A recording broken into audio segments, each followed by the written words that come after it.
자, 오늘 계속 하나님의 말씀 전개했던 것을 계속 연결해서 말씀을 드리고자 하는데요. 오늘 오후에 있는 말씀은 특별히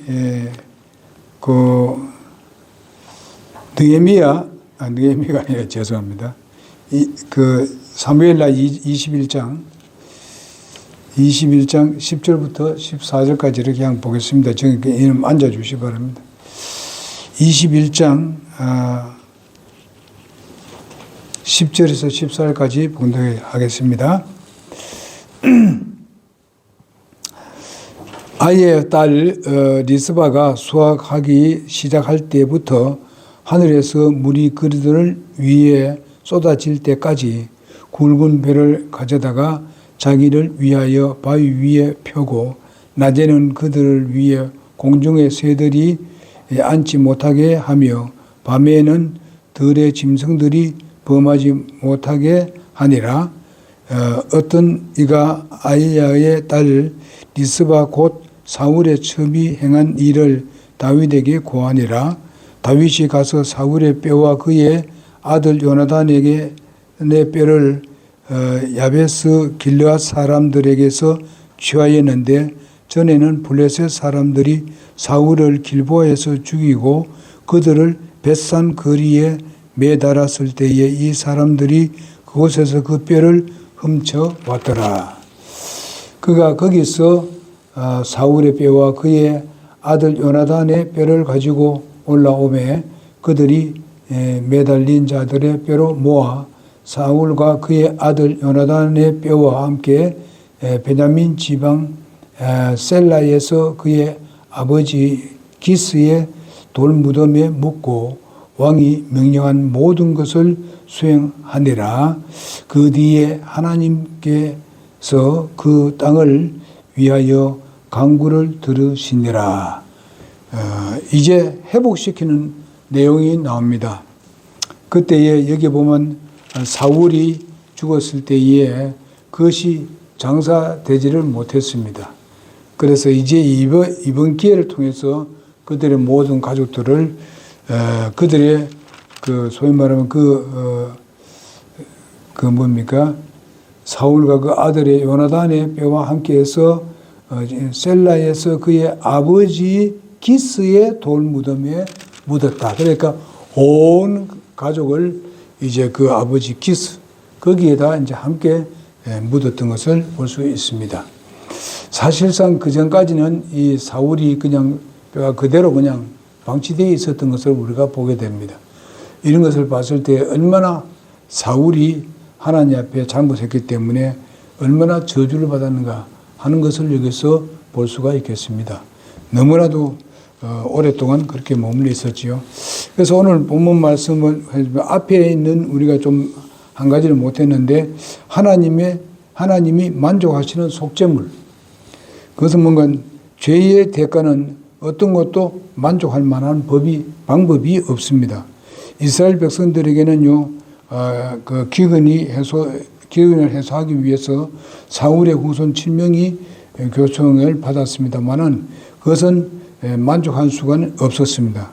인류의 근본적인 죄의 해결은 아까도 말씀드린 대로 예수 그리스도 없이는 해결될 수가 없다. 다만 덮어줄 뿐이다. 이 말입니다. 여기서 봤을 때도 마찬가지입니다. 오늘 본문 말씀을 보게 되면은 사울의 첩 리스바가 그 시체를 보존하기 위해서 금수를 소위 말하는 짐승과 새들을 쫓았다 이 말이죠. 그 사람이 죽었을 때에 그냥 죽어져 있는데 그것을 반석 위에다 올려놓고 그것을 지키고 있었다는 것입니다.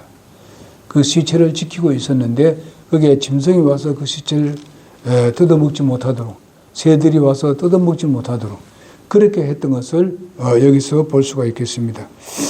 그 시체를 보존하기 위해서 이렇게 그를 쫓았네. 때에 다윗이 이 소문을 들었습니다. 이랬을 때에 전에 사울 왕과 요나단의 시체와 뼈와 저주 받은 그 사람들 그들을 이제 전부 다 모아다가 아까 말한 대로 함께 장사 지내는 것을 볼 수 있습니다. 사울의 후손들의 그 시체를 모두 가져다가 베냐민의 땅 기스의 묘에 장사 지냈고, 또 시체가 객이 되고 누구나 돌보지 않는 것을 모아다가 자기 조상의 묘실에 다시 모아서 장사 지내준 사람이 누구냐? 바로 다윗입니다. 여러분, 우리가 다윗을 생각해 보게 되면은 참 그분은 마음이 아주 얼마나 좋으신 분이었는가 하는 것을 다시 한번 생각해 볼 수 있겠습니다. 세상 사람들은 세상에 옛날 그 당시에 있어서는 우리나라도 그랬습니다만은요, 제대로 그렇게 하지 않습니다. 막 적이 대해서는 그냥 놔둬버리는 경우가 있는데, 그러나 다윗은 그것을 듣고 난 뒤에, 야, 그래 나 소금 되겠느냐? 가서 그들 다 모아다가 함께 그냥 장사 지내도록 하라 하는 그 다윗의 지시가 있었던 것을 보게 됩니다. 이런 것을 봤을 때 모든 것이 다 끝났습니다. 회복이 됐다. 이런 것을 볼 수 있습니다. 여러분, 내가 오늘날 주님 앞에 잘못한 일이 있을 때에 우리는 그 잘못한 일에 대해서 빨리 우리는 주님 앞에 자복을 해야 됩니다. 요한일서 1장 9절에 있는 말씀 그대로 빨리 자복을 하고 하나님과 정상적인 관계를 맺어야 돼요. 뻔히 알면서도 계속 자꾸 미루고 이래서는 안 되는 거예요. 하나님 앞에 내가 바로 서지 못하고 바른 관계를 갖지 못했으면 빨리 해결해야 돼요. 이제 우리는 구약시대에 살지도 않습니다. 우리가 신약시대에 사는 이런 하나님의 은혜 속에서 살면서 도리어 더 감사해야 되죠. 우리가 구약시대에 살았다면 어떻게 되겠습니까? 여기 이와 같은 것을 우리가 이런 그 모습을 보았을 것입니다. 여러분 생각해 보세요. 누가 죽었는데 그냥 거리에 그냥 시체 그냥 널려 있는데 어떻게 제가 여인 하나, 그 가족에 하는 여인이 하나 와가지고 그거 다 모아다가 그 바위 위에 올려놓고 새들을 쫓아고 그리고 그 짐승이 와서 뜯어먹지 못하도록 크게 이제 지키고 있는 그런 모습을 보게 되면요, 이게 엄하는 겁니다. 그 하나님의 징계입니다. 그 당시에 율법 시대니까. 왜 율법이 있는 대로 하니까. 그래서 이런 상태에 있는데, 자, 거기에 그래도 다윗이 함께해서 그들을 이렇게 다시 안장을 시키는 그런 모습을 봅니다. 그래서 우리는요, 은혜시에 사는 우리들은 잘못을 해도 그렇게 율법시 때문에 그렇지는 않습니다. 하나님의 은혜가 넘쳐나기 때문에 우리가 돌아오면은 언제든지 하나님은 받을 준비가 되어 있고 용납할 준비가 되어 있고 정말 긍휼히 여기는 그런 하나님을 우리가 은혜 시대에 살고 있습니다. 근데 우리는 더 감사해야 되죠. 그러면 그런 마음으로 하죠. 내가 잘못했으면 하나님 정말 이렇게 해서 우리를 용서해 주셨으니 참 감사합니다. 그러면 더 잘해야 되지. 그렇지 않습니까?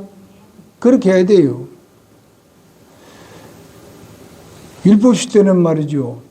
정말 자기가 잘못했을 때에 무슨 양을 잡아드리고, 양을 잡고, 소를 잡고, 아니면 무슨 비둘기를 드리고, 이렇게 하기 위해서 얼마나 번거롭겠습니까? 죄를 지을 때마다 그래 해야 되니까. 우리 은혜 시대는 그래 합니까? 그래 하잖아요. 그저 다만 하냐 기도하는 그런 간절한 마음으로 기도하고 용서받고 다시 하나님 회복시켜 주시고 이게 얼마나 좋은지. 그것이 바로 전부 다 예수님의 은혜입니다. 예수님이 우리를 위해서 대제사장으로 하늘의 성소에서 계시기 때문에 가능한 겁니다. 그 얼마나 좋으냐 말이에요. 하나님은 예수님 보고 그래 해 주시는 거예요. 우리 보면은 그래 할 수 없어요. 죄가 묻어 있는데 되겠습니까? 바로 예수님의 보혈의 효력이 있었기 때문에, 영원한 효력이 있기 때문에 우리는 어디든지 주님 앞에 나올 수 있는 겁니다. 그러니 얼마나 감사한 일입니까? 그리고 우리를 뭐라고 했습니까? 제사장으로 삼았다 그랬잖아요. 제사장으로. 이게 얼마나 좋은 거냐 말이에요. 얼마나 영광스러운 거냐. 그런 권한 가지고 있지 않습니까, 우리가. 그러니까 우리가 도리어 감사하는 마음으로 살아가야 될 줄 믿습니다. 다윗이 요나단과 언약한 약속 때문에 다윗은 어떻게 합니까? 그것을 다 회복시키는 것을 볼 수 있습니다. 약속을 지키는 분. 오늘 여기서 다윗을 생각해보면 우리가 영적으로 좀 생각해봤을 때에 우리 주님께서, 우리의 왕이신 주님께서 우리에게 약속하신 것을 끝까지 지키시는 것을 우리가 볼 수 있습니다. 그것을 경험하고 그걸 좀 생각하면서 살자는 것입니다. 하나님의 말씀에 예수님께서 이 땅에 계실 때에 우리가 신약성에 약속하신 모든 말씀, 구약에 있는 모든 말씀, 그것은 전부 다 예수님에 대한 얘기입니다. 예수님께서 약속해 주신 말씀입니다. 그 다음 그 약속을 지키시는 분이 예수님이에요. 우리는 그것을 잘 모르고 그냥 넘어갈 때 있습니다. 약속 이미 다 지켜주셨는데도 깨닫지 못할 때가 있어요. 예? 하나님이 긍휼히 여기신다. 우리 예수님 잊지 아니고 긍휼히 여기신다는 말씀 잘 하면서도 하나님이 긍휼히 여겨줬는데도 불구하고 깨닫지 못하고 사는 사람들이 많다. 여러분 한번 생각해 보세요. 그런 일이 있었는가 없는가. 그러니까 우리가 감사하면서 살아야 돼요. 어? 그것을 언제 느껴지느냐 하면 우리가 하나님 말씀을 볼 때에 느껴집니다. 그게 성령이 가르쳐 주기 때문에 그래요. 말씀을 안 보면 성령이 역사할 수 없습니다. 무슨 말 알지요? 하나님은 성령은 말씀이 있어야 우리를 쓰시는 거예요. 그러니까 아침에 일어나서 말씀을 보시고 기도하고 시작해요. 그러면 성령께서 우리를 인도하신다는 거예요. 가정의 일이든지 무슨 회사의 일이든지 무슨 학교의 일이든지 무슨 일이든지 형제가 우리가 소위 말하면 친구 간의 일이라든지 어떤 모임의 일이라든지 우리가 기도하면은 말씀을 보고 기도하면은 거기서 하나님의 지혜를 주시고 거기서 우리가 새로운 힘을 얻게 되는 것입니다. 주님께서 우리에게 약속하신 요한복음 14장 1절에서 3절에 뭐라고 했으면 그 말씀 한번 읽어봅시다. 요한복음 14장 1절에서 3절. 너희는 뭐라 했어요? 요한복음 14장 학생들 그거 다 같이 읽어봐. 14장 1절에서 3절까지 다 같이 큰 소리 읽어봐. 요한복음 14장 1절에서 3절 시작. 너희는 마음에 근심하지 마라. 하나님을 믿고 또한 나를 믿어라. 내 아버지 집에 거할 곳이 많도다. 그렇지 않으면 내가 너희에게 말해 주었으리라. 내가 너희를 위해 처소를 예비하러 하니 가서 너희를 위해 처소를 예비하며 내가 다시 와서 너희를 내게로 받아들여 내가 있는 곳에 거기에 너희도 있게 하리라. 근심하지 말라. 그리고 뭐라 했어요? 하나님을 믿으니 나를 믿어라. 하나님 믿고 있으면 예수님을 믿어라. 이게. 확신하라. 이게. 그러면서 뭐요? 뭘 약속했어요?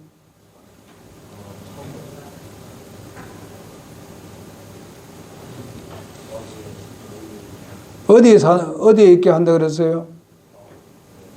나 있는데 너희도 있게 하리라. 예수님 어디 계세요? 또 어디에 있어요? 하나님이 천국에 하나님 나라에 계십니다. 예수님은 어디든지 다 계십니다. 아시겠습니까?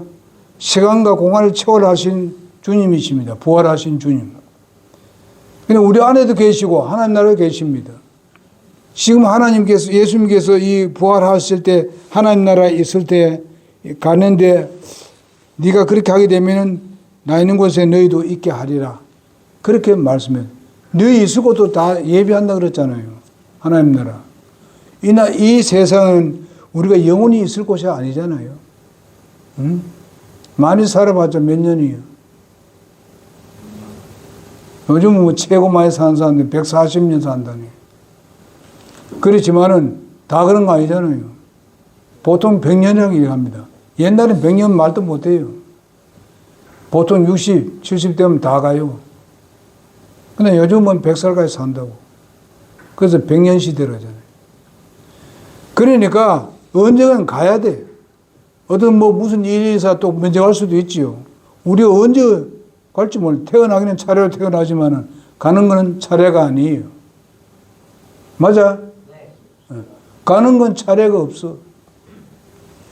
그러니까 예수 믿고 잘 믿고 있어야 돼. 학생들도 잘 믿고 있어야 된다. 하나님께 이런 약속을 했어요. 분명히 이 약속을 지킵니다. 예수님 곧 오실 때가 됐어. 전쟁이 많이 일어나는 거 보니까. 한 나라에도 뭐 닉불 많이 싸우니까 그때가 되면 내가 가까이 온 줄로 알라 이러겠습니다. 우리나라만 있는 게 아니에요. 다른 나라도 다 그래요. 지금요. 굉장히 힘든 시대입니다. 예수님 올 때 됐다. 오실 때 됐다. 그럼 우리는 예수님 들어가면 돼요. 안 믿은 사람은 죽자고 7년 동안 고통당하는 거예요. 예? 그때는 믿음을 지켜나가기도 힘들어요.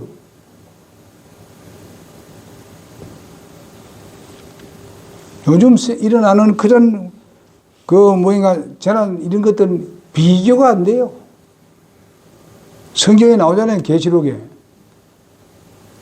이거는 무시무시합니다. 거기에 들어가야 됩니까, 여러분들이? 예수를 믿는 사람이 있는 거 나하고는 이미 나하고는 아무 상관이 없게 되었어요. 이거 감사해야 돼요. 그럼 내 혼자만 가면 되나? 여러분 아버지도 가야 되고 어머니도 가야 되고 말이지. 친구들도 가야 되고 형제들도 가야 되지. 자기 혼자만 가가지고 천국에 왔나고? 안 되지. 그 환란 동안 다 하라고 버려주면 되겠어요. 그럼 바른 친구가 아니지. 올바른 친구가. 데려가야 되지. 응? 우린 오는 건 차례가 있어도 가는 건 차례가 없다. 그러니까 빨리 해야 돼요.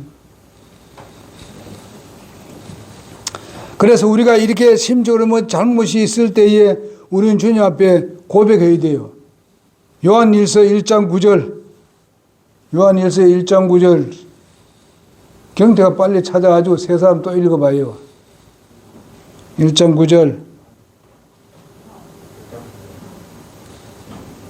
만일 우리가 우리의 죄들을 찾아가면 그분께서는 시려하시고 의로우사 우리의 죄를 용서하시며 모든 불의에서 우리를 깨끗하게 하시느니라. 보라고 얼마나 좋나? 자백하면 돼.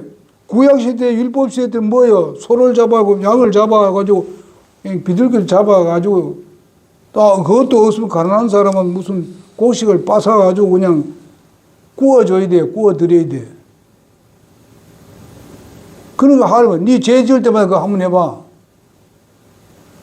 우리는 때로는 말로도 죄를 많이 지을 때 있잖아요. 요즘 젊은 아이들이 막 욕을 많이 하더라고요. 학생들 쭉 가는데 옆에 들어보니까 욕을 엄청나게 많이 하더라고.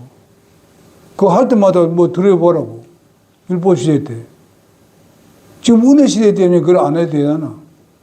하나님 앞에 감사, 이런 식으로 하나님 앞에 자백하게 되면은 용서하신다 그랬잖아요. 이렇게 나쁜 한 일보다도 용서하고 자백하면 그 뒤에 더 잘 해준다니까. 하나님은 그런 하나님이에요. 이런 하나님을 우리가 섬기는데, 뭐, 교회 가는 거 안 나가려고 삐삐삐 거리고, 뭐, 억지로 끌려나고, 이래 되겠어요? 어? 스스로 알아서 그냥 따다다닥 나와야 되지. 그 다음에 보니까 우리가 시편 66편 8절에 보니까 뭐라 했어요? 죄악을 품으면 듣지 않으신다 그랬어요. 기도를 해도 안 듣는 건 뭐예요? 내가 죄악을 품고 있어요. 누가 내가 때리잡아 죽여야 되지. 그래서만 기도 응답 안 됩니다. 그래서 내가 누가 좀 한 대 박아야 되지. 이런 마음 가지고 있으면 기도 응답 안 됩니다. 알겠습니까? 난 아버지 미워 하면 기도 응답 안 돼요. 하나님 기도해도 기도 안 들어줘. 그걸 회개해야 돼. 하나님 앞에 자복을 해야 된다고. 미워한 거, 이런 나쁜 마음 가지는 거 용서해 주세요. 실제적으로 그냥 입으로만 하지 말고 간절한 마음으로. 그래 하면 하나님께서 이제 더 좋은 거죠. 응? 그 다음 뭐라 했습니까? 요한복음 10장 10절 한번 봅시다. 다시. 우리 또 학생 또 읽어봐. 앞으로는 성경책 자기들 하나씩 다 줍니다. 저 성경책 많아요. 10장 10절. 요한복음 10장 10절.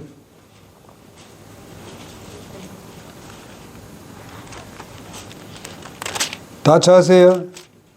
자, 경태 같이 읽어봐. 시작.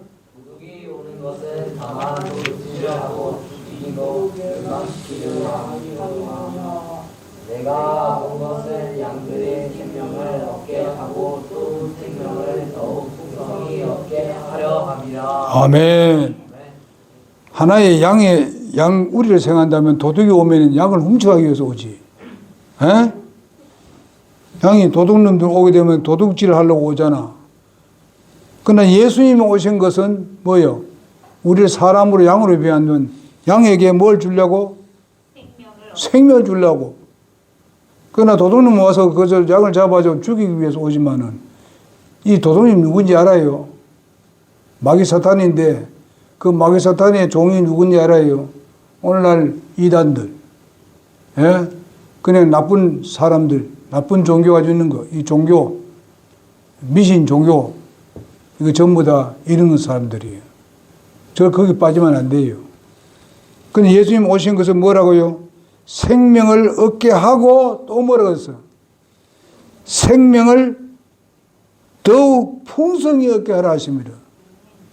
구원을 받고 그대로 가만히 있으면은 애기로 그대로 가만히 있지. 그러나 자라나야 돼요. 생명이 더 풍성해져야 된다고.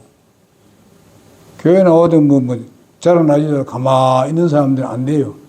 예수님 오신 것은 그냥 생명을 구원받게 하고 그냥 가만두기 위해서 아니고 더 풍성히 얻도록 하기 위해서 왔다 그랬어요. 여러분 오늘 여기 온 이유가 뭐예요? 생명을 더 풍성히 얻기 위해서 왔습니다. 뭘로? 하나님의 말씀으로. 우리는 풍성히 얻어야 돼요. 그저 구원받은 걸 해야죠. 아, 나 처음 갈 수 있어. 왜냐면 가만하죠. 아무 짓도 안 하고 앉아있는 거예요. 풍성해지겠어요? 그러니까 열심히 해야 되지.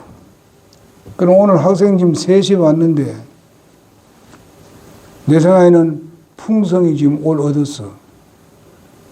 그 풍성에 가만히 있으면 되나? 생명은 또 뭘 낳아야 돼? 생명을 낳아야 되지. 친구 데려와야 되지. 뭐 7명 같이 온다면서. 좋아. 그에 대한 하나님의 상급이 있을 거라고. 그래. 오늘 말씀은 그거예요. 이걸 죄 문제에 대해서 회복시켜버리고, 그 다음에 여기 이제는 그들 안정을 찾았어.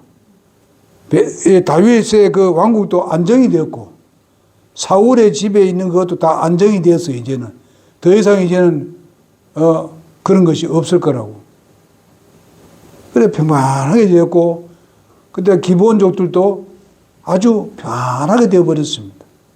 그리고 이제는 비가 안 왔던 그 3년 동안 안 왔던 비도 쫙 내렸고, 여러분, 우리가 이런 은혜를 하나님께서 주시는데, 죄를 가지고 있으면 안 돼. 회개해야 돼. 하나님께 잘못했다고 말씀드려야 돼. 우리가 어른이나 학생들이나 할 것 없이 모두 다 이런 믿음으로 살아야 돼요. 그러면 우리는 풍성함을 누릴 수가 있고 하나님의 은혜를 풍성히 받게 됩니다. 여러분, 하나님은 은혜 위에 은혜요. 은혜 위에 또 은혜고. 그러잖아요. 우리가 구원받은 것 해도 우리가 감사하잖아요. 뭐든지 하나님께 다 해야 되잖아요. 그런데 하나님 다 해야 되는데도 불구하고 다 하면, 그거 주면은 하나님 그거에 대한 보상한다 그랬잖아요. 하나님은 당연히 그걸 받아야 되지만은, 받음이 있고 난 뒤엔 하나님은 더 풍성히. 오늘 예배하러 왔잖아요. 어디 놀러 가고 싶은데 오늘 교회 왔잖아요. 하나님 그거 상줘요. 여러분, 앞으로 살면서 보세요. 하나님께서 많은 걸로 갚아주십니다. 갚아준다니 뭐 돈을 뭐 엄청 이런 게 아니에요. 여러분들이 세상에서 얻지 못하는 그런 복을 누릴 거라고. 예? 이렇게 하니까 하나님은 은혜 위에 은혜다. 구원받고 나니까 하나님 천국도 그냥 공짜로 줘버리지. 천국도 주는데 너 이 세상에서 한 번도 다스려보지 못했지? 천년왕국에서 또 다스리게 해줘. 지금의 사람들은 몇 년간 다스려요. 해봤자 5년, 4년. 이래 다스립니다. 우린 천년 다스립니다. 천년. 뭘 잘해서 천년 다스립니다. 여러분, 이게 은혜 위에 은혜고 은혜 위에 은혜 아닙니까? 그러고 난 뒤에 또 새하늘과 새 땅을 딱 내려주네.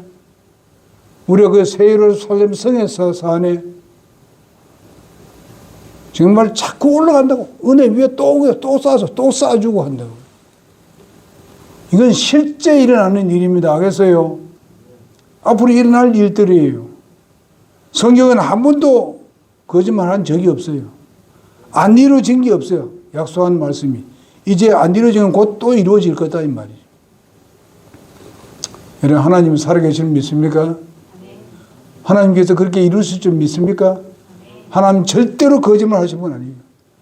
그분은 약속을 지키시는 분입니다. 기도하겠습니다.